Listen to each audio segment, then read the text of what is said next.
Maintenant, imaginons que vous vouliez changer, par exemple, la page d'accueil. D'accord, on va sur la page d'accueil. Vous voulez changer un des slides ici. D'accord, vous voulez rajouter du texte, vous voulez changer la photo qui est en arrière-plan. Donc pour ça, on va dans contenu ici et dans articles. Donc ça, c'est tous les articles de votre site internet qui sont publiés, qui sont classés par catégorie. Donc nous, la catégorie ici, c'est la catégorie slider. Hein. Slider en anglais, ça veut dire diaporama. Donc on va venir ici, sélectionner une catégorie, on va choisir slider, ce qui fait qu'en fait ça va créer un filtre sur tous les articles et il va y avoir uniquement les images du slider qui vont s'afficher. Voilà, donc là imaginons qu'on veuille changer aquarelle, je dis une bêtise, j'ai fait une faute d'orthographe. Je clique sur aquarelle. Ici je modifie ce que je veux, d'accord. Alors il y a une petite particularité ici, je ne vais pas rentrer dans les détails, mais on utilise ce qu'on appelle un éditeur WYSIWYG. C'est-à-dire what you see is what you get. C'est un éditeur qui permet, c'est un mini Word qui permet de changer la taille des polices, des couleurs, etc. Donc on évite de faire ça en web, mais ce petit éditeur a quelques avantages que je vous expliquerai peut-être plus tard. En attendant, quand vous éditez la page slider, le problème est qu'il vous rajoute ces petits trucs là, ces petits P. Voilà. Donc, si vous éditez un article slider, et c'est vrai uniquement pour les articles slider, essayez de penser à cliquer sur Toggle Editor ici. Ça veut dire quoi? Ça veut dire que en fait, je n'utilise plus l'éditeur WYSIWYG.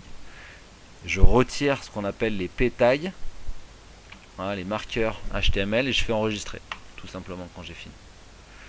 Pourquoi? Parce que si vous laissez ces p-tags, vous verrez pas la différence là. Mais c'est par contre en mobile, vous aurez un problème, c'est que vous verrez pas l'affichage de ce texte, tout simplement. C'est pour ça que vous aviez le problème. C'est parce qu'il y a ces fameux p qui apparaissent. Donc c'est pas critique. Il faut juste penser à ne pas utiliser l'éditeur quand vous modifiez un article des sliders. Donc ça c'est pour modifier le texte et ensuite les images. Vous cliquez sur image ici et puis vous allez sélectionner en fait la photo que vous voulez. Voilà, sélectionner. Et là donc ça c'est le dossier de votre serveur en fait. D'accord. Donc ça c'est ce qu'il y a sur votre serveur actuellement. Vous voyez que là c'est le dossier slider qui est ouvert. Là vous avez les différentes photos du slider, du dossier slider. Vous pouvez ajouter des nouvelles photos en cliquant sur upload ici. Cliquez sur upload. Et vous allez sélectionner vos fichiers ici. D'accord. Voilà, vous cliquez ici, ouvrir, et puis vous cliquez sur upload, ça va vous mettre, ça va vous transférer la photo sur le serveur. Si vous voulez changer de photo, quelque chose de très important, en Photoshop, il faut que votre photo fasse 1920 par 1080 pixels. Voilà. Donc il faut rajouter du blanc en fait, à gauche et à droite, en ayant un fond transparent. Je ne vais pas rentrer dans le détail de ça, si vous ne savez pas faire, je vous expliquerai un peu plus en détail on va dire les conditions, d'affichage de cette photo. Voilà, donc ça c'est pour changer la page d'accueil. Donc ça on va dire que c'est des articles qui sont un tout petit peu particuliers, hein, puisque on a des photos, on a juste un texte, etc. Maintenant, si vous voulez changer par exemple ce qu'il y a dans la biographie ici, donc on va fermer ça. Donc là en fait qu'est-ce qui se passe? Ici en fait c'est plusieurs articles. Là on a 1, 2, 3, 4, 5. On a en fait 6 articles différents qui sont mis les uns à côté des autres pour former cette espèce de mise en page.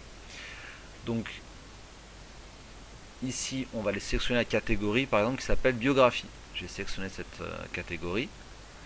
Et là voilà, on retrouve nos 6 articles. Hein, donc Isabelle 1, 2, 3. Donc ça c'est Isabelle 1, 2 et 3. Et puis donc on a la citation de Van Gogh, de Paul Klee et l'image. Voilà, donc c'est aussi bête que ça. Donc si je sais pas, vous avez une faute, vous voulez changer quelque chose ici. Donc ça c'est Isabelle 2. Vous cliquez sur Isabelle 2. Hop, vous cliquez sur l'onglet contenu ici. Donc là vous voyez que l'éditeur ne s'est pas rallumé. Donc on clique sur Toggle Editor et voilà, on se retrouve avec un éditeur à peu près classique. Voilà. Donc on évite de modifier les tailles, les polices, etc. Si vous voulez avoir quelque chose de cohérent, hein, on évite de faire ça. Les choses importantes à retenir, c'est si vous voulez faire un lien, par exemple si vous voulez faire un lien vers un article ou vers un site internet tout simplement externe à votre site, vous sélectionnez ce que vous voulez mettre en lien et puis vous cliquez sur, voilà, sur le petit chaînon là, Insert Edit Link. Donc soit c'est une URL externe, par exemple, je dis n'importe quoi, on met mon site internet, www.biwibi.fr, voilà, tout simplement. Ou alors c'est, et on fait Insert. Alors si vous faites ça, si vous mettez un lien vers un site externe, pensez ici à mettre la target à New Window. Target, ça veut dire quoi? C'est la cible du lien. Donc quand les gens vont cliquer sur ce lien, ça va ouvrir une nouvelle fenêtre. Si c'est un site externe, il vaut mieux, comme ça ne ferme pas la fenêtre sur laquelle ils sont en cours sur votre site internet. Par contre, si c'est un lien interne, c'est-à-dire si c'est un lien vers une page de votre site internet, dans ces cas-là, vous pouvez laisser à Not Set, la target. D'accord. Pour faire un lien vers une page de votre site internet, vous allez dans Menu, Main Menu, et là vous avez en fait les pages que vous avez. Donc accueil, galerie, à propos, actualité, etc. Donc je veux faire un lien, par exemple sur Contact, hop, je clique là-dessus et ça me met à jour en fait l'URL ici. Donc ça vous ne le touchez pas, c'est un truc qui se fait automatiquement. Cliquez juste sur Contact et ensuite Insert. Voilà. Et là du coup on a notre lien. Qu'est-ce qu'on a d'autre? Si vous voulez mettre en exergue par exemple, si vous utilisez une couleur particulière sans mettre de lien, par exemple région parisienne, je me mets ici, je clique sur Styles. Donc là on a pas mal de trucs bizarres, mais on a notamment Text Primary par exemple, ou Text Warning. Donc ça vous pouvez voir que la couleur est légèrement différente.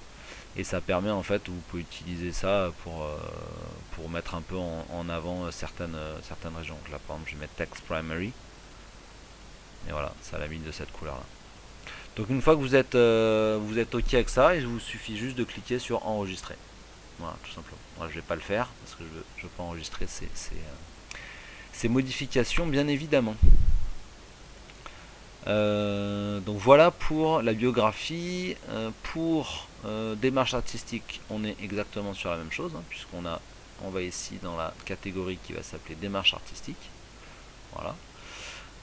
Pour tout ce qui est actualité, hop.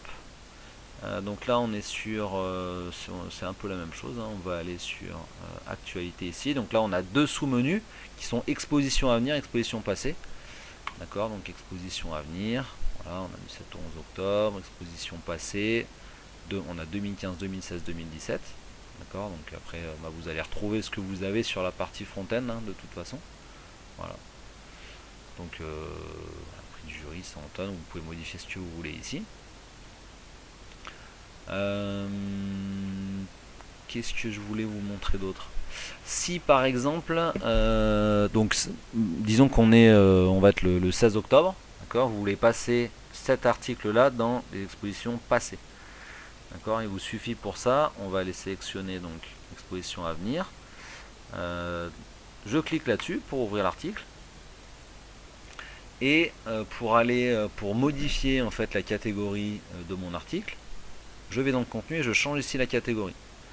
Donc je passe cet article de la catégorie exposition à venir à exposition passée. Voilà, tout simplement. Ok, je clique là-dessus, j'enregistre, ça va me mettre à jour la catégorie de l'article. Et donc il apparaîtra à la fin de cette page. Pensez bien pour l'ordre des articles. L'ordre des articles, vous pouvez les remanier en cliquant ici. D'accord. Donc là par exemple on voit que c'est Salon d'automne qui est en premier ici. Si par le plus grand des hasards vous voulez changer l'ordre de plusieurs articles, vous cliquez une fois ici et ensuite vous faites ce qu'on appelle un drag and drop. Donc vous laissez le bouton de la souris appuyé et puis vous modifiez où vous voulez l'article que vous voulez bouger. Voilà, ça permettra de changer l'ordre d'affichage sur cette page. Ensuite concernant la page contact, concernant la page contact. Donc si vous voulez modifier ce petit texte, je vous explique pas tout en détail, hein, parce qu'il y a plein de petites choses dont vous servirez, je pense, jamais. Là, vous pouvez peut-être vouloir modifier un jour ce texte. Donc pour aller modifier ce texte, il faut aller dans Composants, fiche de contact, Isabelle Beauchamp. Et là, voilà, on est dans Informations diverses. Donc, je peux aller modifier ce que je veux en cliquant ici. Voilà. Alors je réfléchis, je regarde si on a bien fait le tour. On a fait le tour de à peu près des choses les plus importantes. Donc je vais laisser ces deux tutoriels pour l'instant et puis je vous laisserai me recontacter si vous avez donc des questions pour mettre à jour le site.